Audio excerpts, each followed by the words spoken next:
Hello guys, it's pretty much me welcome back to my channel. ఈ video మన home made pizza continuation video అండి. ఒకవేళ మీరు first part చూడకపోతే do watch అండి. ఇప్పుడైతే మన సెకండ్ పార్ట్ తోటి కంటిన్యూ అయిపోదాం గాయ్స్. ఇప్పటివరకు అయితే నేను పిజ్జా టాపింగ్స్ మొత్తం రెడీగా పెట్టుకున్నానండి. దాని తర్వాత ప్రీ హీటెడ్ అవెన్లో 180 degreesలో ప్రీ హీట్ చేశానండి అవన్నీ. ఆ అవెన్లో మన పిజ్జాని బేక్ చేయడానికి పెట్టేశాను. మ్యాక్స్ ఒక 5 minutes వరకు సరిపోతుందండి. ఈజీ అవైలబుల్ ఉన్న ఇంగ్రీడియంట్సే వాడానండి. యాక్టివిస్ట్ అలాంటిది ఏం వాడలేదు.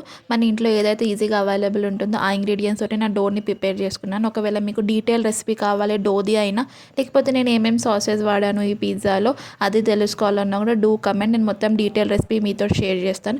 అలానే చూస్తూ చాలా మంచిగా థిన్ క్రస్ట్ వచ్చింది అండి. అలానే టాపింగ్స్ కూడా చాలా మాయిస్ట్గా చీజీ లేయర్ తోటి చాలా మంచిగా ఉంది అండి. టేస్ట్ కూడా it was like amazing and worth it అండి. మీరు కూడా ఖచ్చితంగా మీకు ఈ రెసిపీ నచ్చితే do try and let me know మీకు ఈ రెసిపీ ఎలా ఉండే అండి. మా ఇంట్లోకైతే చాలా బాగా నచ్చిందండి. ఒకటే దాంట్లో మొత్తం పిజ్జా అయిపోయిందండి. But it was worth it. Thank you for watching.